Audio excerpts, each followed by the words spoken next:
Hello guys, welcome to the mining यान में आप सभी का एक बार फिर से स्वागत है। और आज के इस लेक्चर में हम देखने जा रहे हैं एमएमआर 1961 का chapter number 4, inspectors and officials, mine officials. Basically इसके बारे में हम देखेंगे, ठीक है। और इसमें क्या क्या चीजें कही गई हैं, ये सारे पॉइंट्स हम कवर अप करेंगे, ठीक है। तो सबसे पहली बात जो इसमें कही जाती है वो यह कही जाती है कि आपका रेगुलेशन नंबर 32 यहां पर आता है, मेजर रोल प्ले करता है, ठीक है। रेगुलेशन नंबर 32, रेगुलेशन नंबर 32 में आपका दिया हुआ है क्वालिफिकेशंस ऑफ इंस्पेक्टर्स। भाई इंस्पेक्टर बनने के लिए क्या क्वालिफिकेशन है? अब ये छोटा छोटा दिख रहा होगा तो समझ में नहीं आ रहा होगा, बाकी जो नया पीडीएफ मैंने पीपीटी बनाया उसमें साफ साफ दिखेगा। तो अभी तो खैर मैं लिख के बता देता हूं आपको, ठीक है। इसमें बोलता है after coming into force of these regulations, ये रेगुलेशन आने के बाद से कोई भी व्यक्ति को एज अ नया चीफ इंस्पेक्टर अपॉइंट नहीं किया जाएगा, ठीक है। अगर उसके पास अब किसी को भी अगर क्या बनना है, chief inspector of mines, CIM, तो उसकी कुछ कुछ क्वालिफिकेशंस दी गई हैं। क्या दी गई है? क्वालिफिकेशंस, कि भाई उसके पास ये अगर क्वालिफिकेशंस है तो वह व्यक्ति को आप क्या बना सकते हो एज अ चीफ इंस्पेक्टर आप अपॉइंट कर सकते हो उस व्यक्ति को, ठीक है। अब वो क्वालिफिकेशंस क्या क्या है?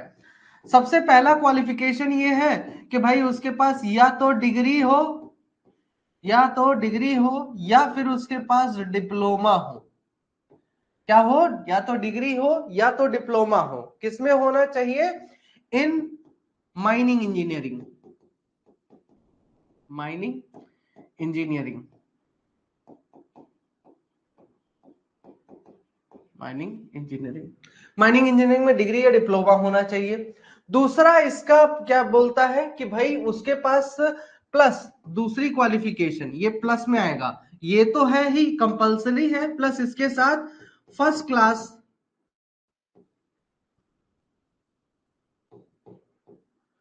फर्स्ट क्लास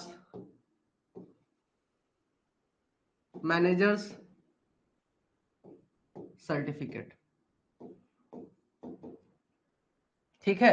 ये दो चीज होनी चाहिए। अगर किसी के पास ये दोनों चीजें हैं तो वो क्या बन सकता है? चीफ इंस्पेक्टर बन सकता है। अगर मैं बात करूं एक नॉर्मल इंस्पेक्टर की, other than the chief inspector, other than the chief inspector, किसी को अगर एक नॉर्मल इंस्पेक्टर बनना है तो उसके लिए भी सेम कंडीशन है, सेम कंडीशन, सेम क्वालिफिकेशन कह सकते हैं,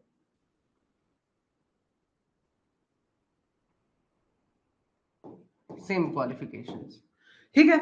सेम क्वालिफिकेशन रहेगा उसके लिए भी, चाहे चीफ इंस्पेक्टर बनना हो चाहे इंस्पेक्टर आपको बनना हो, तो आपको सेम क्वालिफिकेशंस पजेस करने पड़ेंगे, ठीक है। इसके साथ ही अगर बोलता है कि अगर माइंस में आपके कोई इलेक्ट्रिकल मशीनरी आप इंस्टॉल कर रहे हो, क्या इंस्टॉल कर रहे हो? Electrical machinery. देखिए अब यहां पे तीन चीजें आती हैं निकल के, ठीक है। तीन चीजें आती हैं निकल के, क्या क्या? आपका एक तो केस बनता है इलेक्ट्रिकल मशीनरी वाला, केस नंबर 1। केस नंबर 1 क्या बोलता है कि आपका कोई भी इलेक्ट्रिकल मशीनरी माइंस में इंस्टॉल हुआ, इलेक्ट्रिकल मशीनरी, ठीक है, कोई इलेक्ट्रिकल मशीनरी माइंस में इंस्टॉल हुई। या फिर दूसरा केस आपका क्या बनता है कि आपके माइंस में क्या है, आपके माइंस में कोई मशीनरी, मशीनरी या फिर मैकेनिकल अप्लायंस है, मैकेनिकल अप्लायंस है,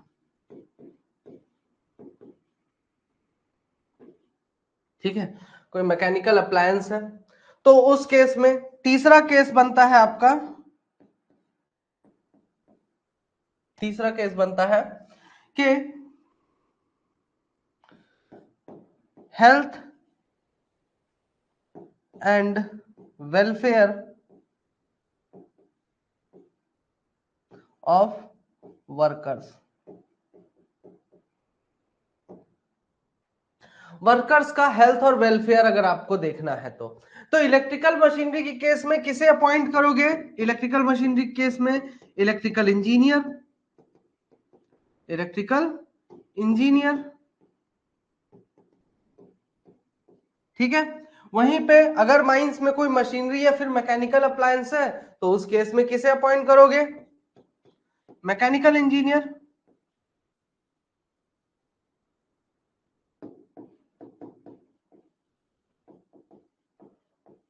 मैकेनिकल इंजीनियर।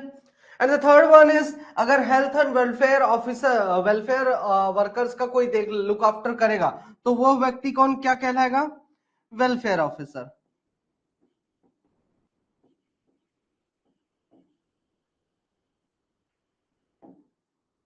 क्लियर ये चीज? तीन केसेस निकल के आए भाई। चीफ इंस्पेक्टर, इंस्पेक्टर बनना है तो degree diploma plus first class manager certificate. लेकिन अगर इन तीनों केस को देखें कि माइंस में कोई इलेक्ट्रिकल मशीनरी आपने इंस्टॉल करवा दी, या माइंस में कोई एक मशीन है, और या फिर कोई एक मैकेनिकल अप्लायंस आपके माइंस में चल रहा है, तो भाई उसका देख रेख करना, इलेक्ट्रिकल मशीनरी का भी देखभाल करना है, आपका मैकेनिकल अप्लायंसेस का भी देखभाल करना है, कोई नॉर्मल मशीन है जो कि डीजल ऑपरेटेड है उसका भी देखभाल करना है। इवन कि अगर वो मशीन आपका बेसिकली मैकेनिकल से रिलेटेड चीजें, इलेक्ट्रिकल इंजीनियर तो सिर्फ और सिर्फ इलेक्ट्रिसिटी से रिलेटेड चीजों को ही ध्यान देगा, लेकिन जहां तक बात करते हैं मशीनरी के पार्ट्स की, मैकेनिकल पार्ट्स की, तो वहां पर आता है क्या कि भाई वहां पर अपने को एक मैकेनिकल इंजीनियर की जरूरत पड़ेगी, ठीक है।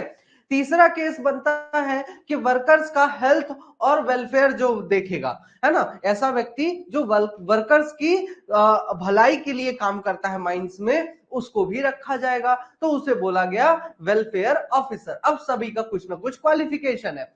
तो इलेक्ट्रिकल इंजीनियर को क्या चाहिए? डिग्री या diploma in electrical engineering. Mechanical engineer को क्या चाहिए? डिग्री या डिप्लोमा इन मैकेनिकल इंजीनियरिंग। और वहीं पे अगर मैं बात करूं वेलफेयर ऑफिसर की, तो वेलफेयर ऑफिसर के पास डिग्री या डिप्लोमा होना चाहिए इन डिग्री और डिप्लोमा इन डिग्री और diploma in number 1 medicine, medicine, number 2 surgery, surgery, number 3 social science,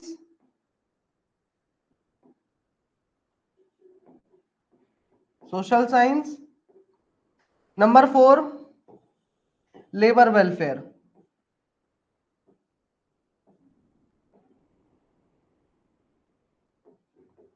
clear है? ये चीजों का ध्यान रखिएगा, ठीक। तो क्या क्या हो गया? Medicine, surgery, social science and labour welfare. इसमें डिग्री और डिप्लोमा अगर किसी ने करा है तो उसको हम क्या अपॉइंट कर सकते हैं? As a welfare officer appoint कर सकते हैं, ठीक है। इतनी चीजें आपका बोला है, 3 केसेस आपको मैंने बता दिए यहां पे, ठीक है। चलो नेक्स्ट क्वेश्चन, नेक्स्ट चीज पे आते हैं। नेक्स्ट रेगुलेशन है रेगुलेशन नंबर 33। इसमें दिया है डेफिनेशन कुछ चीजों का, कुछ चीजों का डेफिनेशन। इसमें पहला चीज का जो डेफिनेशन दिया है वो दिया है माइंस का डेफिनेशन।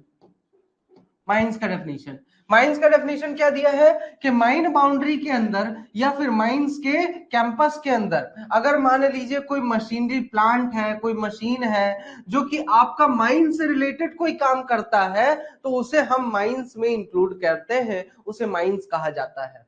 अगर मैं बात करूं यहां पे किस सेक्शन के तहत, तो ये है आपका एक्ट 1952 के 1952 के सेक्शन नंबर 2 के तहत यह बात यहां पर कही जाती है।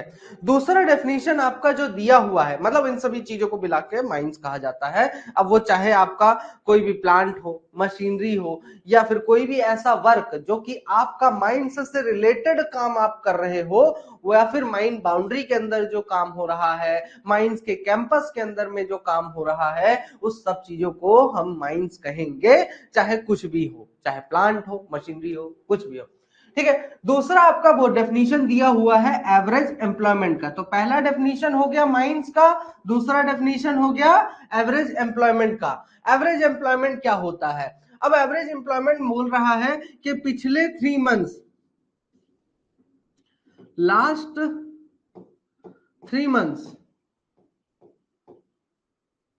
लास्ट 3 मंथ्स में ऑन एन एवरेज जितनी आपकी अटेंडेंस होगी, ऑन एन एवरेज जितनी आपकी अटेंडेंस होगी उतना ही आपका, ऑन एन एवरेज कैसा अटेंडेंस, ऑन एन एवरेज, ठीक है, औसतन आपका कितना अटेंडेंस रहा है पिछले 3 महीने में इन द प्रीवियस क्वार्टर, ठीक है, in the previous quarter of the total employment in mines, ठीक है, माइंस में जितने भी एम्प्लॉयमेंट है, जितने भी वर्कर्स काम कर रहे हैं उसमें से टोटल में से आखिर ऑन एन एवरेज आपका पिछले 3 महीने में, पिछले क्वार्टर में आपका कितना रहा है एवरेज एम्प्लॉयमेंट, वही क्या कहलाता है, आपका एवरेज एम्प्लॉयमेंट कहलाता है, ठीक है।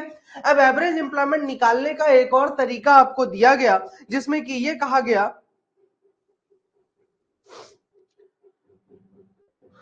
हाँ, अब ये जो एवरेज एम्प्लॉयमेंट है ये कहां का काउंट करेंगे, ये किस जगह का देखा जाता है, एवरेज एम्प्लॉयमेंट किस जगह का देखा जाता है, ये कहां के वर्कर्स को हम कंसिडर करेंगे, ठीक है, एवरेज एम्प्लॉयमेंट इस जगह का देखा जाता है, ये बेसिकली आपका देखा जाता है कि माइंस, ठीक है, ऑल एक्सकवेशंस, जितने भी एक्सकवेशंस चल रहे हैं, जहां पर भी एक्सकवेशन का काम चल रहा है, खुदाई का काम चल रहा है, वहां पे जो वर्कर्स हैं उनको कंसिडर किया जाता है, या फिर दूसरा आपका बोलता है कि आपका माइन बाउंड्री के अंदर, विद इन माइन बाउंड्री, ठीक है, माइन बाउंड्री के अंदर अगर कोई काम कर रहा है तो उसे हम काउंट करेंगे, तो दो जगह लोकेशंस की चीजों को, वर्कर्स को काउंट किया जाता है। एवरेज एम्प्लॉयमेंट निकालने के लिए एक फॉर्मूला भी दिया गया कि जितने भी दिन आपके वर्कर्स ने काम किया, ठीक है, क्या बोल रहा है, the average employment is obtained by dividing the number of man days worked, ठीक है, by the number of working days including excluding the rest days and the other non working days। अब इसमें क्या बोल रहा है कि आपका टोटल कितने दिन वर्करों ने काम किया और टोटल कितने वर्किंग डेज थे, है ना, पिछले 3 महीने में मान लीजिए 80 वर्किंग डेज थे टोटल, लेकिन वर्कर्स ने 75 डेज ही काम किया, तो इस फॉर्मूले का इस्तेमाल करके जितने दिन काम किया वो उसको ऊपर लिख दोगे और टोटल जितने वर्किंग डेज थे उसको नीचे लिख दोगे। अब ये 80 दिन में आपका, मैंने 80 दिन भाई 3 महीने में कितना हो रहा है, 90 या 91 या 92 होगा, 90 होगा या फिर 91 होगा या 92 होगा, इस टाइप से कितने भी दिन हो सकते हैं, ठीक है। 80 लिखा मैंने, 80 क्यों लिखा, क्योंकि देखिए उसमें आपका क्या क्या एक्सक्लूड किया गया है, रेस्ट डेज,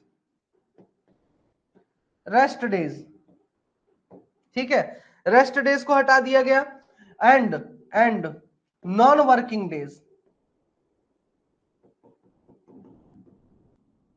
यहां से क्वेश्चन आ जाएगा, यहां से क्वेश्चन बनेगा, कैसे बनेगा, यहां से क्वेश्चन ऐसे पूछता है कि देखिए ऐसा है कि ये बताइए कि अगर मुझे एवरेज एम्प्लॉयमेंट निकालना है तो उस केस में मेरा ये फॉर्मूला है, फॉर्मूला भी दे देगा आपको, बोलेगा ये बताइए जो नंबर ऑफ वर्किंग डेज है, ये नंबर ऑफ वर्किंग डेज में किस किस चीज को इंक्लूड नहीं किया जाएगा, तो इस चीज में रेस्ट डेज को इंक्लूड नहीं किया जाएगा और जो नॉन वर्किंग डेज है उन्हें इंक्लूड नहीं किया जाएगा, तो इस बात का ध्यान में रखिएगा, तो excluding rest days and the non working days आपका यहां पर आ जाता है,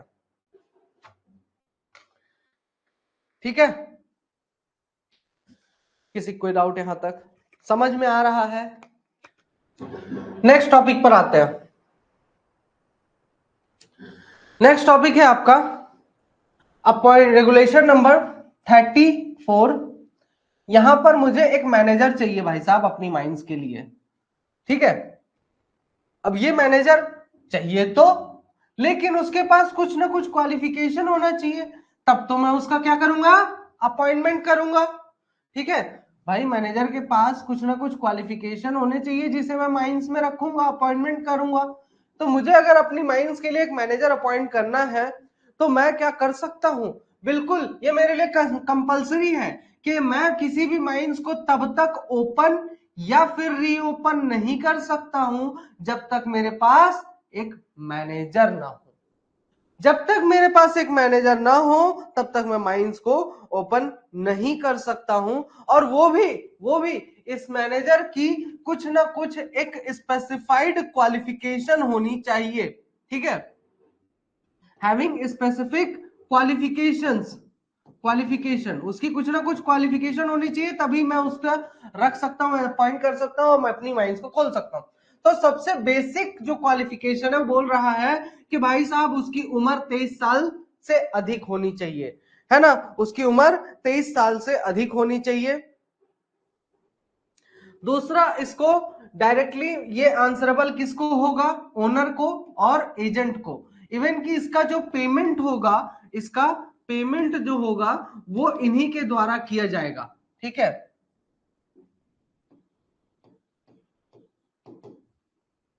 इसका पेमेंट भी इन्हीं के द्वारा किया जाता है, डायरेक्टली आंसरेबल होता है ओनर और एजेंट को के प्रति, और इसका पेमेंट भी इन्हीं के द्वारा किया जाता है। ठीक है, अब क्वालिफिकेशन ऑफ मैनेजर। अब आपको मैनेजर की कौन सी क्वालिफिकेशन का मैनेजर रखना है अपनी माइंड्स में, ये डिपेंड करता है किस चीज पे, ये डिपेंड करता है एवरेज एम्प्लॉयमेंट पे। ठीक है, कि आपके माइंस के मैनेजर की क्या क्वालिफिकेशन होनी चाहिए, ये किस पे डिपेंड करता है, ये डिपेंड करता है एवरेज एम्प्लॉयमेंट पे माइंस की। तो बोलता है कि अगर माइंस में अंडरग्राउंड माइंस है, ठीक है, अब यहां पे क्या बोलता है कि अगर अंडरग्राउंड माइंस है, कौन सी माइंस, अंडरग्राउंड, तो अंडरग्राउंड माइंस में 3 कंडीशन दी हुई है। पहला कंडीशन है कि आपका मोर देन 150 वर्कर्स है। ठीक है, दूसरा कंडीशन आपका दिया हुआ है मोर देन 150 से 75 से 150 वर्कर्स है, 75 से 150, 75 से 150 वर्कर्स है। एंड तीसरा कंडीशन आपका दिया हुआ है, तीसरा कंडीशन दिया हुआ है लेस देन 75, लेस देन 75। ठीक है, वहीं पे दूसरा, अगर ओपन कास्ट की बात करो तो ओपन कास्ट में क्या बोलता है कि आपका मोर देन 400, मोर देन 400, दूसरा है आपका 150 से 400 के बीच में, और तीसरा है आपका लेस देन 150। ठीक है, लेस देन 150।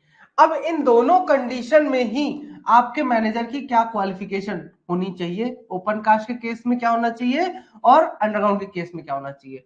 तो अंडरग्राउंड के ओपन कास्ट के केस में, दोनों केस में ही क्या बोलता है कि अगर मोर देन 150 है और मोर देन 400 है ओपन कास्ट में, तो उस केस में फर्स्ट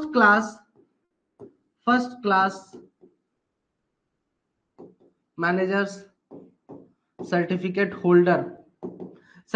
होल्डर ही क्या बन सकता है, वहां का मैनेजर बन सकता है, उस माइंस का मैनेजर बनेगा।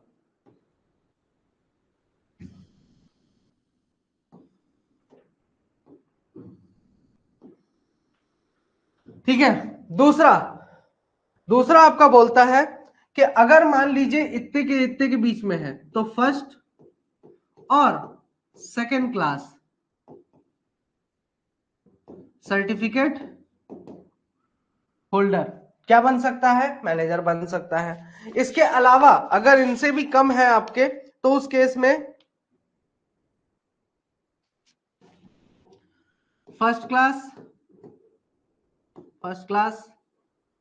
और सेकंड क्लास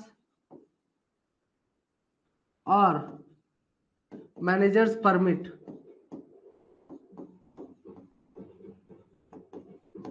मैनेजर्स परमिट लेके अगर कोई आता है तो वो भी मैनेजर बन सकता है। ठीक है, ये टेबल याद हो जाएगी, अब लिख लो, चाहे ये टेबल बनाना हो तो बना सकते हो आप लोग अलग से। ठीक है, पहले वाले में सिर्फ फर्स्ट क्लास वाला ही बनेगा, दूसरे वाले में फर्स्ट क्लास और सेकंड क्लास सर्टिफिकेट होल्डर, और तीसरे वाले में आपका फर्स्ट क्लास, सेकंड क्लास या फिर मैनेजर्स परमिट वाला क्या बन जाएगा, मैनेजर बन सकता है, एलिजिबल है। ठीक है, ये मिनिमम क्वालिफिकेशंस है for a person to be appointed as a manager in a mine. Is that clear to all of you? Okay,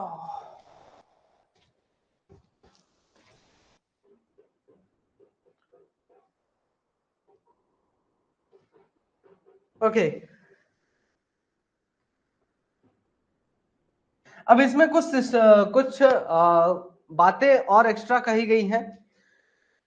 क्या बातें कही गई हैं? सबसे पहला चीज, provided that no person shall act और कंटिन्यू टू एक्ट और be appointed as a manager of a mine और mines where work is being carried out on carried on by a system of deep hole drilling and blasting। अब आपका बोलता है कि भाई कहीं पर भी अगर मान लीजिए जो आपका माइनिंग का सिस्टम है, माइनिंग का जो सिस्टम है वो किस प्रकार का सिस्टम है कि उस सिस्टम में क्या यूज हो रहा है, क्या यूज हो रहा है? सबसे पहला तो deep whole drilling and blasting, ठीक है। दूसरा आपका क्या बोलता है? यूज ऑफ हैवी मशीनरी,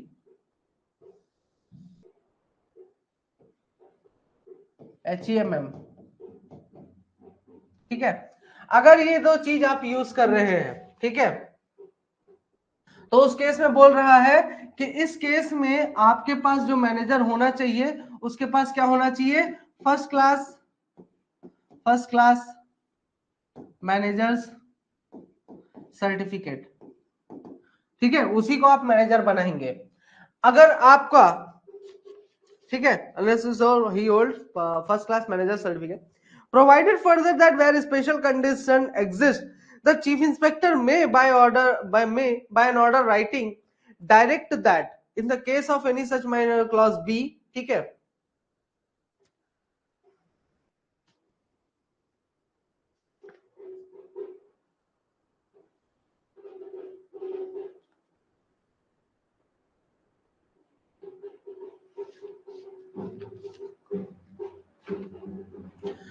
दूसरा आपका बोलता है कि अगर एक कंडीशन ये है कि अंडरग्राउंड में 75 से 150 वर्ग व्यक्ति काम कर रहे हैं और ओपन कास्ट में आपका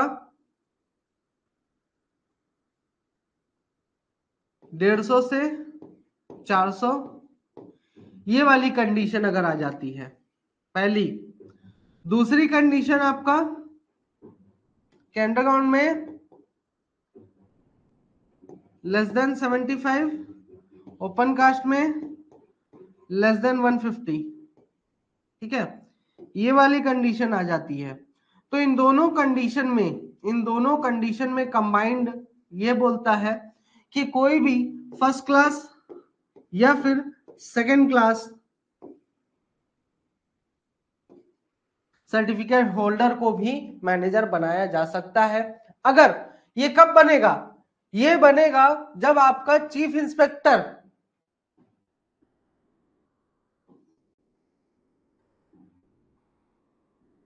रिटर्न ऑर्डर, ये याद रखिएगा, return order by chief inspector of mines, ठीक है। चीफ इंस्पेक्टर ऑफ माइंस के द्वारा अगर रिटर्न ऑर्डर दिया जाता है तो अपॉइंट किया जा सकता है, ठीक है। अब देखिए, अब एक चीज ये बोलता है, इतना समझ में आया? ओके, डस्टर ढूंढने जा रहा हूं मैं। अब एक कंडीशन ये बोलता है, क्या? पहला कंडीशन कि सब रेगुलेशन नंबर 34 के सब रेगुलेशन नंबर 2 में जितनी भी क्वालिफिकेशंस दी गई हैं, भाई हमने हमें सारी क्वालिफिकेशन दी गई, 3 कंडीशन दी गई ऑन द बेसिस ऑफ मतलब the type of manager which has the qualification of the manager who has to be appointed in the mines that was based on the average employment given to them, ठीक है।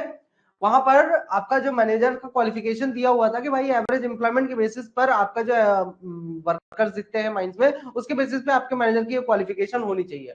तो क्या दिया गया था sub regulation number 2 में, qualifications. अब इस क्वालिफिकेशन वाले में भी एक चीज बोलता है, क्या बोल रहा है इसमें, ये बोलता है कि अगर आपने manager has to be appointed, a manager has to be appointed, has to be appointed, ठीक है, अपॉइंटेड, इसके अनुसार एक मैनेजर अपॉइंट करना है, बट हैव लोअर क्वालिफिकेशन,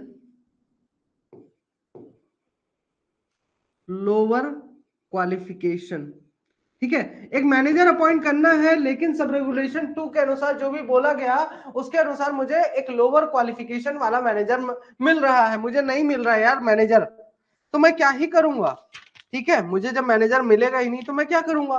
तो मुझे बोला कि ठीक है, अगर आप चाहते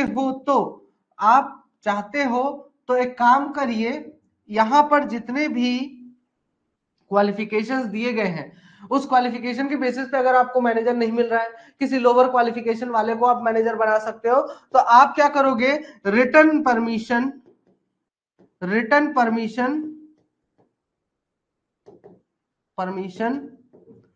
फ्रॉम, किससे लोगे, चीफ इंस्पेक्टर से, यहीं से क्वेश्चन बनते हैं, चीफ इंस्पेक्टर से रिटर्न परमिशन लोगे, चीफ इंस्पेक्टर रीजनल इंस्पेक्टर में कंफ्यूज हो जाओगे, इसलिए ये चीज याद रखना, किससे रिटर्न परमिशन लेना है, चीफ इंस्पेक्टर से। अब चीफ इंस्पेक्टर जो रिटर्न परमिशन देगा वो होगा क्या, वही क्या कहलाता है, मैनेजर्स परमिट, उसको क्या बोलते हैं, मैनेजर्स परमिट, है ना, उसको मैनेजर्स परमिट कहा जाता है। अब इस मैनेजर्स परमिट की एक वैलिडिटी है, भाई ठीक है उसने बोल दिया, ठीक है नहीं मिल रहा अभी, काम चलाओ रख लो, लेकिन उसकी भी एक वैलिडिटी है कि इतने से ज्यादा समय नहीं होना चाहिए। तो कितने महीने की वैलिडिटी है, 12 महीने की वैलिडिटी है, 12 महीने की वैलिडिटी है, ठीक है।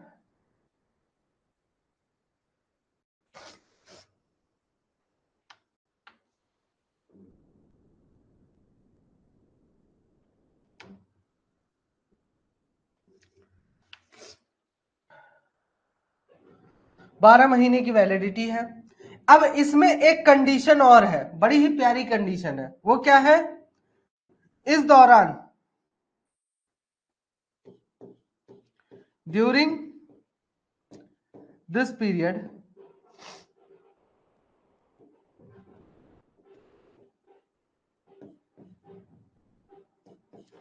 No reduction in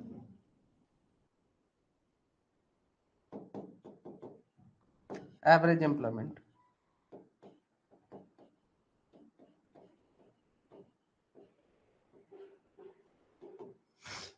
average employment में किसी प्रकार की कमी नहीं होनी चाहिए इस दौरान।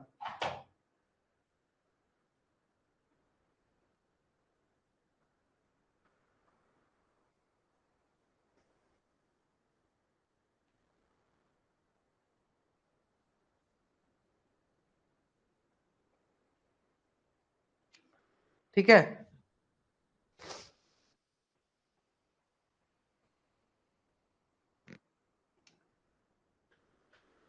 यहां तक क्लियर है, मैनेजर्स परमिट मिल रहा है, ठीक है, मैनेजर परमिट मिल रहा है, तो मैनेजर परमिट पहली कंडीशन समझ में आ गई। दूसरी कंडीशन पे आते हैं, दूसरी कंडीशन ये है कि मैनेजर्स परमिट की और कब जरूरत पड़ती है, व्हेन आ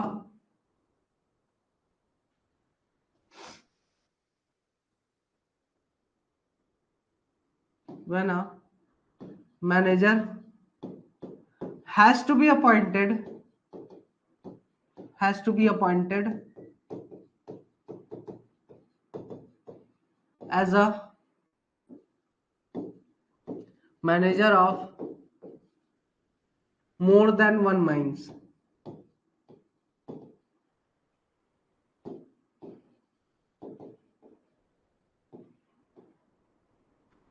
एक से अधिक माइंस में अगर किसी को मैनेजर के रूप में अपॉइंट करना है तो, ठीक है, ठीक है। तो उस केस में भी आपको किससे परमिशन लेनी है, किससे परमिशन लेनी है, चीफ इंस्पेक्टर से। चीफ इंस्पेक्टर किस चीज की परमिशन देगा, मैनेजर्स परमिट की, परमिट की। इसकी वैलिडिटी कितनी होगी, 12 महीने की। तो कुल मिला के भाई साहब यहां पे मैनेजर परमिट दो कंडीशन में मिल रही है। यहां पे क्या मिल रहा है, मैनेजर्स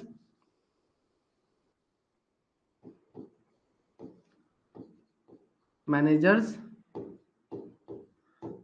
परमिट दो कंडीशन में मिल रही है। पहली कंडीशन क्या, पहली कंडीशन क्या, लोअर क्वालिफिकेशन वाली, लोअर क्वालिफिकेशन, ठीक है। दूसरी कंडीशन क्या है आपका, more than 1 mines, manager of more than 1 mines,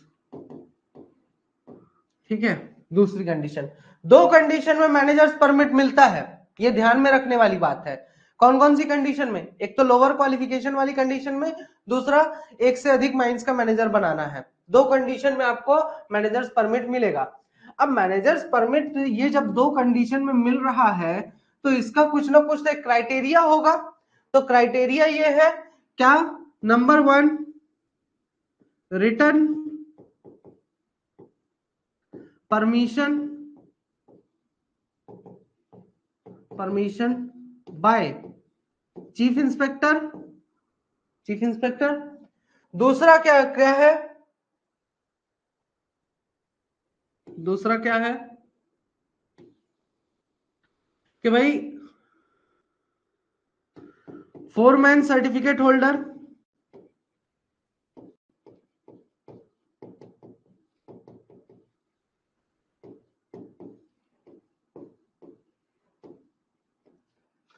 foreman certificate holder, ठीक है।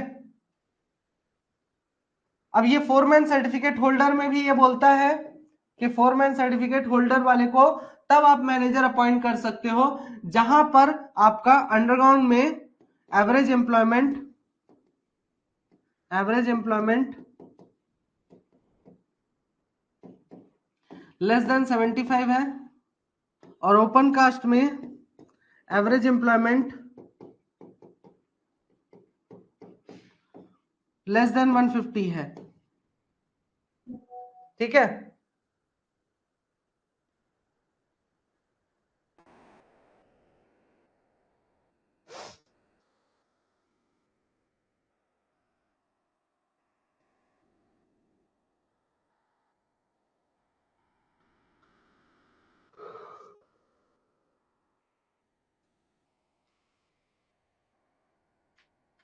ठीक है, चीफ इंस्पेक्टर परमिशन देगा।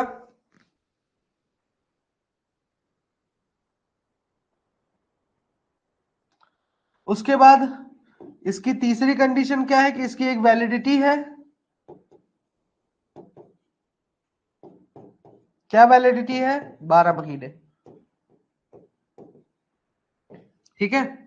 चौथा, चौथा कंडीशन क्या है,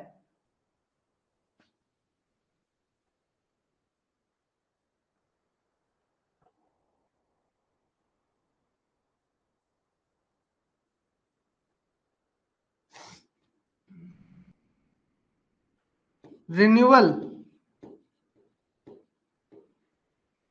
रिन्यू हो सकता है बट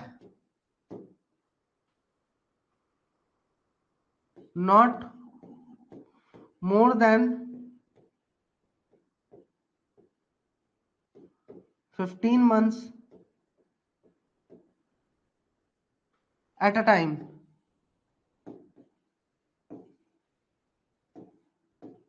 एक बार में 15 महीने से अधिक का रिन्यूअल नहीं होगा, ठीक है।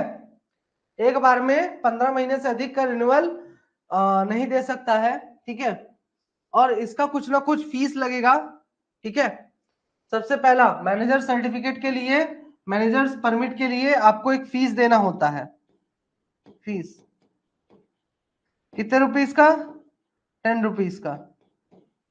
ठीक है। रिन्यूअल के लिए no fees, no fee. Renewal में किसी प्रकार का फीस नहीं देना पड़ता है।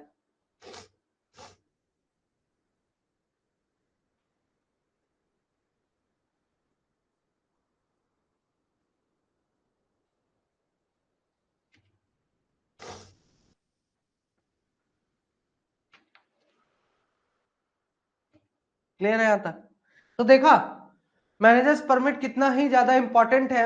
यहां से कितने सारी चीजें आपको क्लियर आउट हो जाएंगी।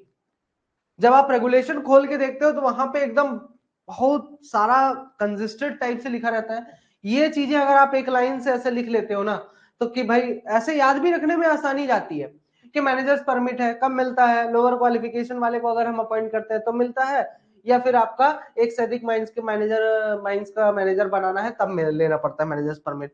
मैनेजर्स परमिट में आपका क्या है कि भाई चीफ इंस्पेक्टर से रिटर्न परमिशन लेना पड़ेगा। फोरमैन सर्टिफिकेट होल्डर वाले को भी मैनेजर बनाया जा सकता है। किस केस में? उसका केस भी लिख दिया कि अगर अंडरग्राउंड में एवरेज एम्प्लॉयमेंट 75 से कम है और अगर ओपन कास्ट में एवरेज एम्प्लॉयमेंट 150 से कम है। फिर उसके बाद मैनेजर्स परमिट की वैलिडिटी दे दी, 12 महीने हो गया। उसका रिन्यूअल आपका 15 महीने से अधिक का एक बार में नहीं किया जा सकता है, किस कोई भी फीस नहीं लगती है। लेकिन मैनेजर्स परमिट लेने के लिए फीस लगती है, वो है 10 रुपए की फीस।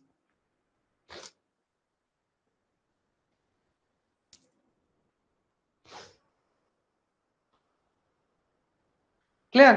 बहुत बहुत बेहतरीन चीज है। पूरा तोड़ मरोड़ के एकदम जूस निकाल दिए हैं। वो कहते हैं ना माइनिंग का मसाला सिर्फ माइनिंग ज्ञान के पास है। तो दैट्स ट्रू। ये माइनिंग फील्ड का मसाला सिर्फ माइनिंग ज्ञान के पास है।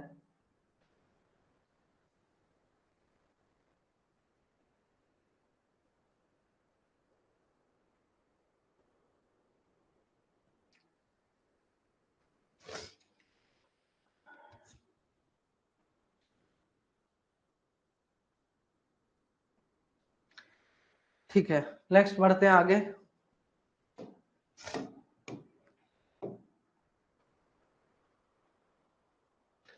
हाँ, अब यहाँ पे तो डायरेक्ट डायरेक्ट दिया हुआ है, पढ़ सकते हैं आप कि अगर मैनेजर मान लीजिए किसी कारणवश अपनी ड्यूटीज को परफॉर्म नहीं कर पा रहा है, छुट्टी पे जा रहा है, शादी ब्याह का माहौल चल रहा है, ठीक है, न्योताकार करे जल्दी से, तो ऑनर एजेंट और मैनेजर क्या कर सकते हैं? किसी भी कॉम्पिटेंट व्यक्ति को एज अ मैनेजर अपॉइंट कर सकते हैं। तो अगर कोई मैनेजर का सर्टिफिकेट होल्डर है उसको मैनेजर अपॉइंट किया जा सकता है, या फिर फोरमैन सर्टिफिकेट होल्डर को एज अ मैनेजर अपॉइंट किया जा सकता है कुछ समय के लिए। यहां मैनेजर्स परमिट नहीं लग रहा है, यहां मैनेजर्स परमिट नहीं लग रहा है। इस बात का ध्यान जरूर रखना, जरूर से जरूर रखना। ठीक है। अब इसकी जो वैलिडिटी है ये कौन ऑथराइज कर रहा है? कौन ऑथराइज कर रहा है? ओनर एजेंट और मैनेजर। ऑथराइजेशन कौन देगा? ओनर एजेंट और manager to act for a person to competent person to act as a manager in a mines in the absence of the manager. अब इस ऑथराइजेशन की जो वैलिडिटी है कितनी होगी? Maximum 30 days. Maximum 30 days. ठीक है।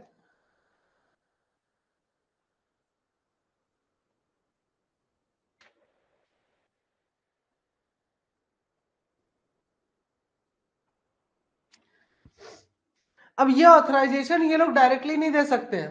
ठीक है। इस ऑथराइजेशन के लिए भी क्या करना चाहिए इनको? रिटर्न परमिशन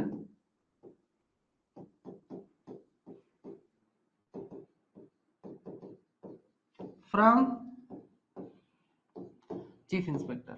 अब आप बोलोगे सर चीफ इंस्पेक्टर वहां भी रिटर्न परमिशन दे रहा था, यहां भी रिटर्न परमिशन दे रहा है, तो बात तो वही हुई ना।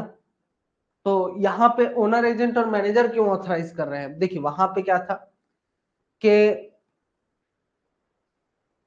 चीफ इंस्पेक्टर डायरेक्टली आपको दे सकता था क्या कि भाई ठीक है इस बंदे को आज से मैं as a manager permit appoint managers permit में इस बंदे को देता हूं। ठीक है। चीफ इंस्पेक्टर वहां पे क्या कर रहा था, डायरेक्टली दे रहा था, बोल रहा था कि ठीक है ये बंदा है, ये एक बाबू भैया हमारा है,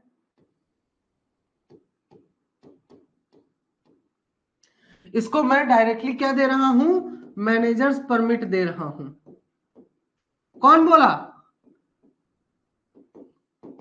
कौन बोला, चीफ इंस्पेक्टर। किसने दिया, चीफ इंस्पेक्टर ने। ठीक है, इस व्यक्ति को मैनेजर्स परमिट दिया। लेकिन लेकिन इस केस में क्या हो रहा है, चीफ इंस्पेक्टर क्या कर रहा है, ओनर, एजेंट और मैनेजर, इन तीनों को एक रिटर्न परमिशन दे रहा है कि ठीक है, आप लोग किसी भी एक व्यक्ति को जिसे आप कॉम्पिटेंट समझते हो, किसी भी एक व्यक्ति को जिसे आप कॉम्पिटेंट पर्सन समझते हो, उसे मैनेजर चुन लीजिए, चाहे वो ये बंदा हो, चाहे वो ये बंदा हो, चाहे वो ये बंदा हो। ठीक है, ठीक है, जिसे आप उस लायक समझते हो कि हाँ कर सकता है, उसी को देगा। ठीक है, कौन देगा, ओनर, एजेंट और मैनेजर। मैनेजर परमिट नहीं आ रहा यहाँ पे, यहाँ पे लिखित में ऑथराइजेशन लेटर दे देंगे, आज से ये मैनेजर है, तो आज से वो मैनेजर है, उसको परमिट नहीं मिला, लेकिन ठीक है, परमिट नहीं दिया गया है, बस एक ऑथराइजेशन दिया गया है। ठीक, ठीक है। हाँ, तो ये रिटर्न नोटिस ऑथराइजेशन कर दिया है या कर रहे हैं, जो भी है, रिटर्न नोटिस तुरंत ही भेजेंगे। किसको भेजेंगे, आपका रीजनल इंस्पेक्टर और चीफ इंस्पेक्टर को, via via registered post, registered post, registered post के थ्रू भेजेंगे। ठीक है, अब इस नोटिस में क्या क्या चीजें होंगी,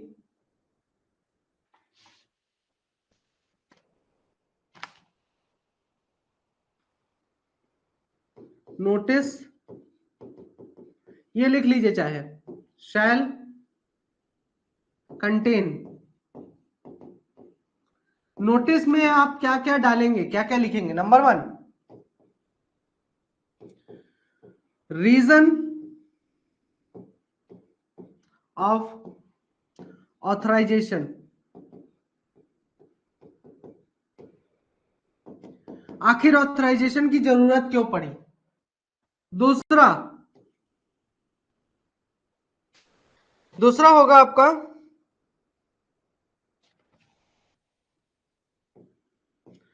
क्वालिफिकेशन, क्वालिफिकेशन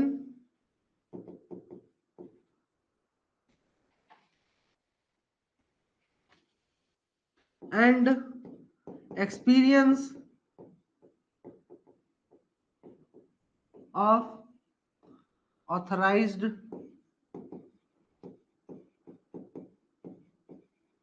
पर्सन,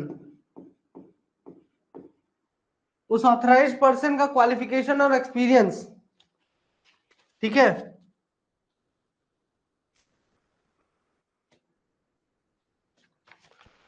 तीसरा, स्टार्टिंग एंड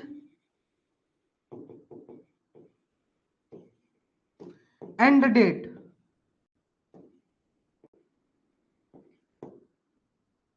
ठीक है, कब से कब तक का ऑथराइजेशन है, कब चालू होगा और कब खत्म होगा, ये बताना है आपको। ठीक है,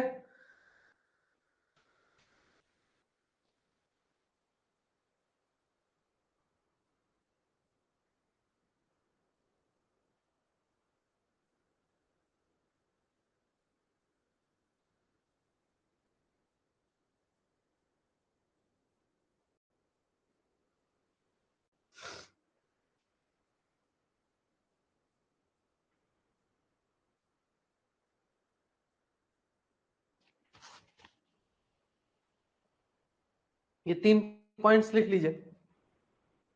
ऑथराइजेशन जब भी ऑथराइजेशन करने के बाद जब भी नोटिस भेजेंगे, ये 3 चीजें आपको लिख के दिखानी है वहां पे।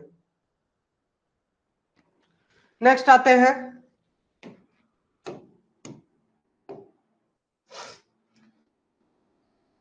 ठीक है।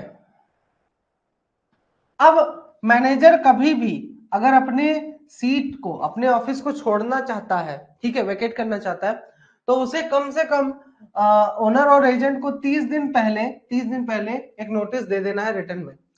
फिर ओनर और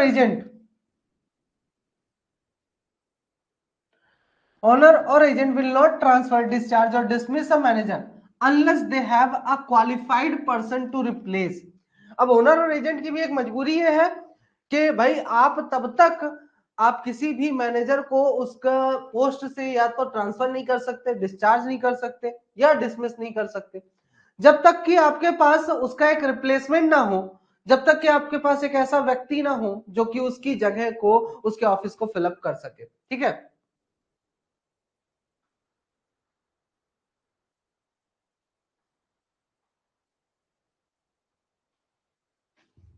कहाँ गई बुक?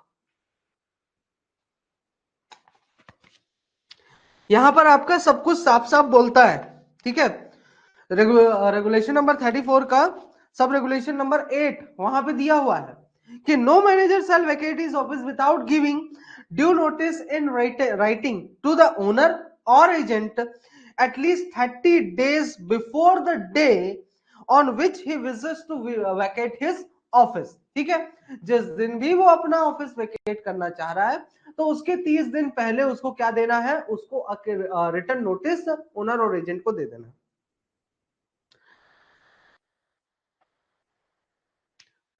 फिर उसके बाद ओनर और एजेंट क्या करेंगे, ओनर और एजेंट भी क्या करेंगे, एक शॉर्ट नोटिस देकर इस चीज के लिए मैनेजर को शॉर्ट नोटिस भेजेंगे और उसको अलाउ कर सकते हैं, उसको परमिशन दे देंगे कि ठीक है आप अपना ऑफिस खाली कर सकते हैं।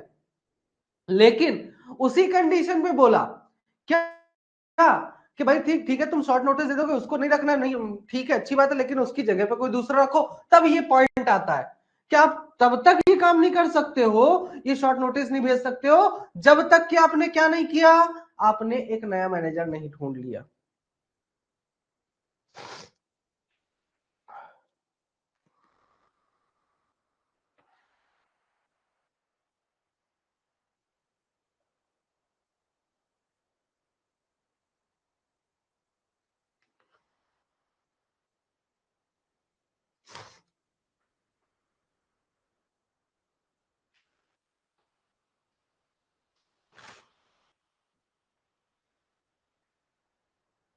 ठीक है, ठीक है। अब देखिए यहां पे एक चीज बोल रहा है, ये अभी तक जितनी चीजें मैंने बताई ना, ये वाला क्या क्या बताया मैंने, मैंने अभी तक आपको बताया मैनेजर्स परमिट के बारे में, ठीक है। अब ये जो मैनेजर्स परमिट का मैंने आपको बताया, अब आप सोचो कि भाई मैनेजर अपना ऑफिस वैकेट कर रहा है, वैकेट कर रहा है, इस केस में आप ये बुद्धि लगा लो कि सर मैं तो मैनेजर परमिट दे के काम चला लूंगा, है ना, किसी को भी मैनेजर्स परमिट दे दूंगा। देखिए इस केस में ध्यान रखिएगा, मैनेजर्स परमिट काम नहीं करता है। कहां दिया है, कहां दिया है, पढ़ता हूं मैं, सुनाता हूं, आप लोग ध्यान से सुनिए। Nothing is Nothing in sub-regulation 7 shall confer on the owner, agent or manager the right to authorize during any period such notice any person not duly qualified to manage the mine under sub-regulation 2 to act as the manager except in the case of illness or other causes over the manager has no control or with the written due permission of chief inspector and under such conditions. देखिए तो ये किस condition के लिए था, managers permit. अब यहां से ना मैनेजर्स परमिट कब दे सकते हैं, ये बात आती है। तो पहला कंडीशन मैंने क्या बताया था, कब दे सकते हैं, लोअर क्वालिफिकेशन वाला आपको नहीं मिल रहा मैनेजर, लोअर क्वालिफिकेशन वाले को रखना है तब हो सकता है। दूसरा आपका एक मैनेजर है, ठीक है, मैनेजर है, उस केस में आप दे सकते हो, ठीक है। तीसरा आप मैनेजर्स परमिट, तीसरा आप एक ऑथराइजेशन की बात की थी, दो कंडीशन थी, एक था मैनेजर परमिट, मैनेजर्स परमिट देने का, ठीक है, दूसरा था ऑथराइजेशन। अब ये जो ऑथराइजेशन दिया जा रहा है, ठीक है, ये भी मैनेजर्स परमिट के अंडर में आया था, तो ये ऑथराइजेशन भी आप किसी को नहीं दे सकते हो, नहीं दे सकते हो।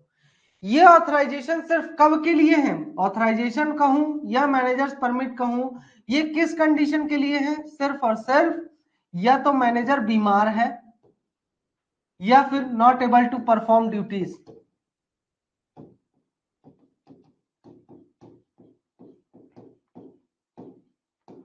ठीक है, लेकिन वैकेट, ऑफिस वैकेट करने की कंडीशन में या फिर कोई और भी कंडीशन हो सकती है जिस कंडीशन में आपको मैनेजर्स परमिट या ऑथराइजेशन देना पड़ेगा, लेकिन ऑफिस वैकेट करना इसके अंडर में नहीं आता। ध्यान रखना इस बात को। क्लियर है? क्लियर है? ये बहुत इंपॉर्टेंट पॉइंट बताया हूं मैं। क्लियर है सभी को? नहीं हो दोबारा पूछ लीजिए, और क्लियर है तो हाँ रेज योर हैंड्स। आपको तब तक ढूंढना पड़ेगा, अगर नहीं मिल रहा है तो आप ढूंढिए, और अगर मिल गया है उसके बाद फिर आप मैनेजर्स परमिट देंगे। ठीक है, मैनेजर माइंस चल रही है, मैनेजर है ऑलरेडी और मैनेजर वो काम नहीं कर पा रहा है, तो आप मैनेजर्स परमिट दे सकते हैं कुछ समय के लिए किसी को भी। ठीक, आगे क्या बोलता है, क्या जो ऑथराइजेशन की कॉपी है वो चीफ इंस्पेक्टर और आप रीजनल इंस्पेक्टर को भेज देंगे। ठीक है, और हाँ एक चीज और कि मैनेजर के पोस्ट के लिए अगर आप किसी को ऑथराइज करते हैं तो ऑन एज एजेंट और मैनेजर एक लेस क्वालिफाइड व्यक्ति को नहीं बना सकते हैं, एक लेस क्वालिफाइड व्यक्ति को मैनेजर के रूप में नहीं रख सकते। अब जिसे भी मैनेजर बनाया जाएगा या जिसे भी असिस्टेंट मैनेजर होगा या जो भी अंडरग्राउंड मैनेजर होगा, उसका जो रहने का उसको सुविधा दी जाएगी, उसको रहने की सुविधा दी जाएगी किसके द्वारा, ओनर एजेंट के द्वारा। और वो रहने की सुविधा कितने दूरी पर होनी चाहिए, माइंस की ओपनिंग से 3 माइल्स के भीतर होना चाहिए, 3 मील के भीतर होना चाहिए। ठीक है, अब ये उनके लिए कंपलसरी वहां रहना, हाँ अगर चीफ इंस्पेक्टर चाहे तो उनको एग्जेम्पशन दे सकता है। ठीक, और एक मैनेजर किसी भी दूसरी माइंस में असिस्टेंट मैनेजर, अंडरग्राउंड मैनेजर या मैनेजर के रूप में काम नहीं कर सकता है, वो जिस माइंस में है वही काम करेगा। और कुछ, किसी को और कोई डाउट्स?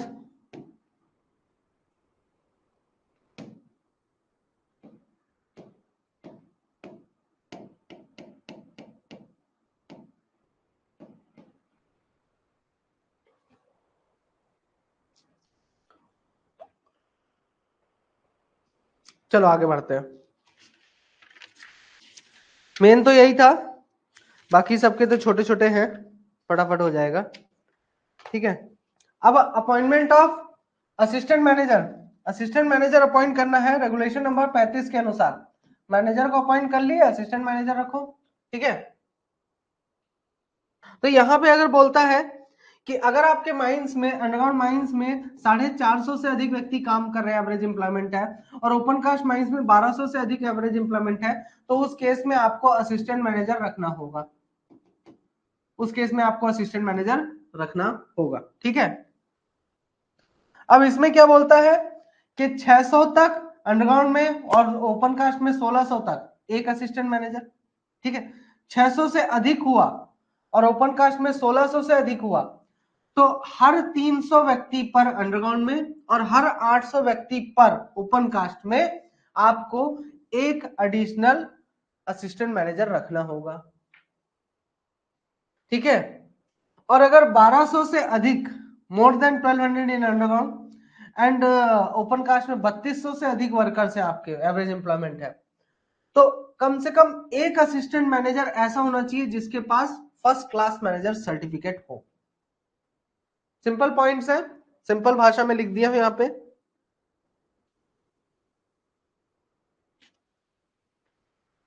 फॉर एवरी, कुछ गड़बड़ हो गया क्या?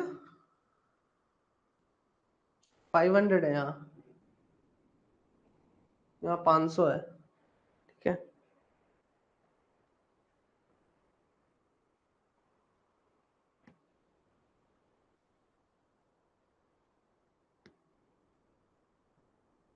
अच्छा सॉरी, 300 ही है, 300 ही है। ये 500 यहाँ पे कब है? यहाँ पे आपको 500 लिखा दिखेगा, ठीक है। पहले 500 लिखा हुआ है, ये 500 कब के लिए है अंडरग्राउंड में? इसकी कंडीशन ये है कि कोई माइंस ऑलरेडी चल रही है, एमएमआर जब से आया उसके बाद, एमएमआर आने के बाद for the next 5 years, for next 5 years, अगले 5 साल तक, एमएमआर आने के बाद अगले 5 साल तक आपका 500 व्यक्ति पर आप एक एडिशनल रख सकते हो। लेकिन जैसे ही 5 साल कंप्लीट होगा एमएमआर आने के बाद से, तो आपको 300 पर रखना पड़ेगा, ठीक है। तो 300 करेक्ट आंसर आप चुनिएगा, 500 नहीं।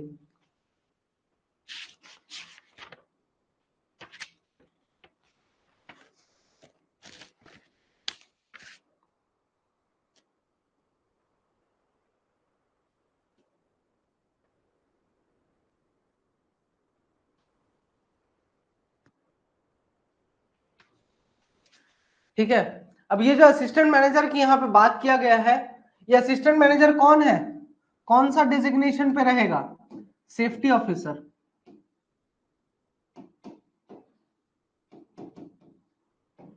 सेफ्टी ऑफिसर के रूप में भी काम कर सकता है, ठीक है। नेक्स्ट है अपॉइंटमेंट ऑफ इंजीनियर्स।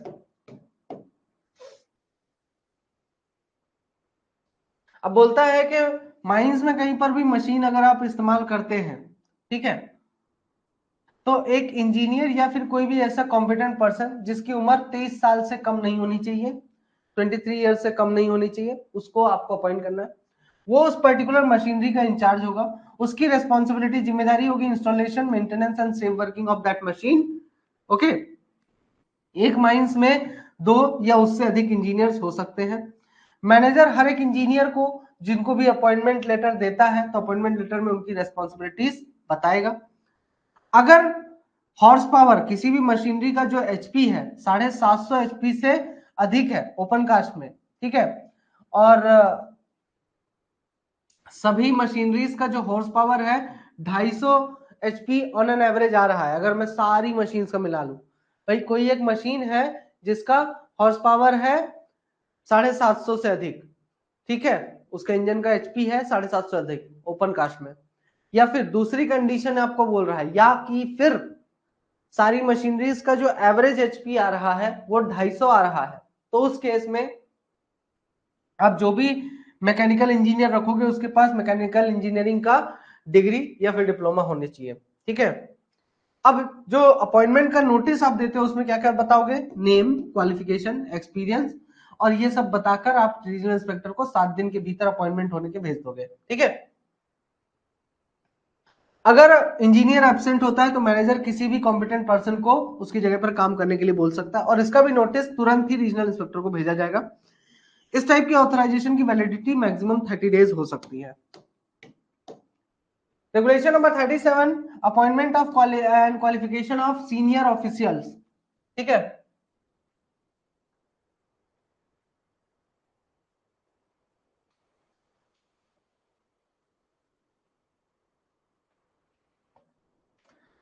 अब देखिए किसी भी माइंस में एक या एक से अधिक फोरमैन को, माइन फोरमैन को किसी भी डिस्ट्रिक्ट में, अलग अलग डिस्ट्रिक्ट में क्या किया जा सकता है, अपॉइंट किया जा सकता है कि वहां का वो चार्ज लेंगे, ठीक है, हर एक वर्किंग शिफ्ट में, ठीक है।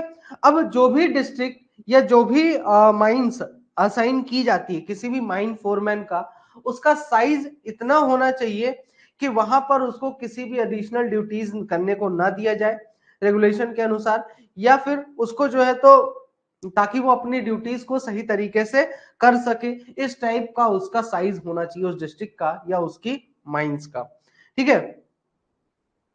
अब जिस भी व्यक्ति को अपॉइंट किया जाएगा as a official, senior official या फिर फोरमैन, वो बेसिकली मैनेजर, असिस्टेंट मैनेजर या अंडरग्राउंड मैनेजर का क्या होगा, सबऑर्डिनेट होगा। और माइनिंग मेट का क्या होगा, सुपीरियर होगा। उसके पास मैनेजर सर्टिफिकेट हो सकता है और फोरमैन सर्टिफिकेट हो सकता है। ठीक है, ये क्वालिफिकेशंस।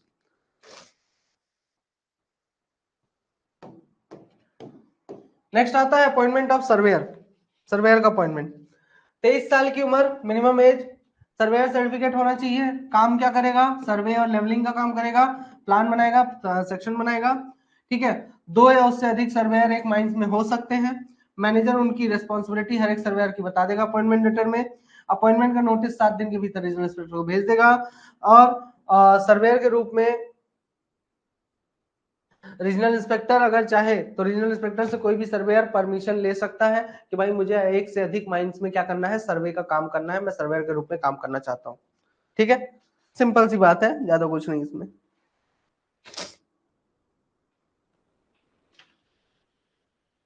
अगर चाहे तो, वैसे नहीं कर सकता है, लेकिन रीजनल इंस्पेक्टर से परमिशन लेके कर सकता है।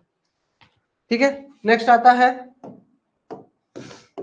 Appointment of officials and competent person.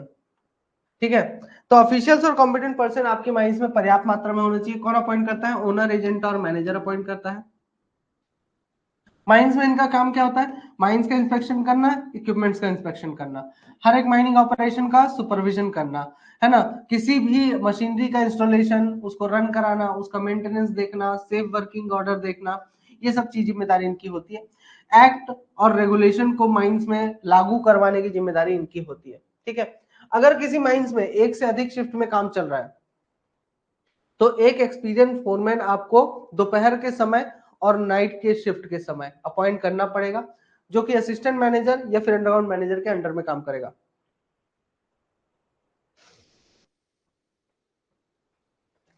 ठीक है,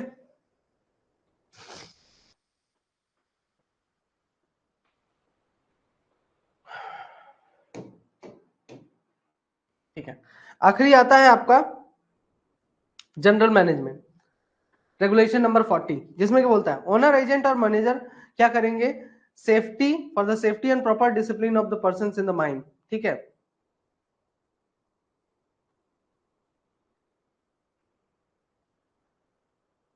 except in case of emergency no person who is not an official or commander shall give otherwise।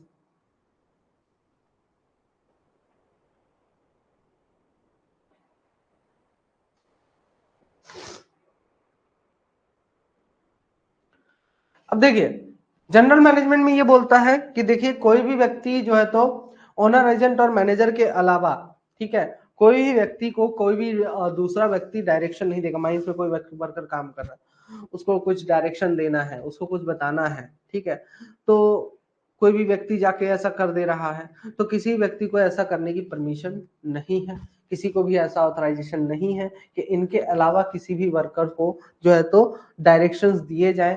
जो असिस्टेंट मैनेजर, अंडर मैनेजर या फोरमैन को कहा जाएगा, मैनेजर के द्वारा डायरेक्शन दिया जाएगा कि भाई आप इस वर्कर से ये काम करवाओ, तो वो डायरेक्टली, देखो हो रहा है इनडायरेक्टली, ठीक है, मैनेजर इनडायरेक्टली बोल रहा है, लेकिन कहीं ना कहीं वो मैनेजर का ही जो बातें कही गई है मैनेजर के द्वारा ही, वही बातें ये लोग जाके उनको समझाते हैं वर्कर्स को। ठीक है, इमरजेंसी के केस में लेकिन बोलता है कि अगर इमरजेंसी है तो ये लोग, मैनेजर ने जो बातें कही उसके अलावा भी कुछ भी ऑर्डर दे सकते हैं, इसकी परमिशन सबको है।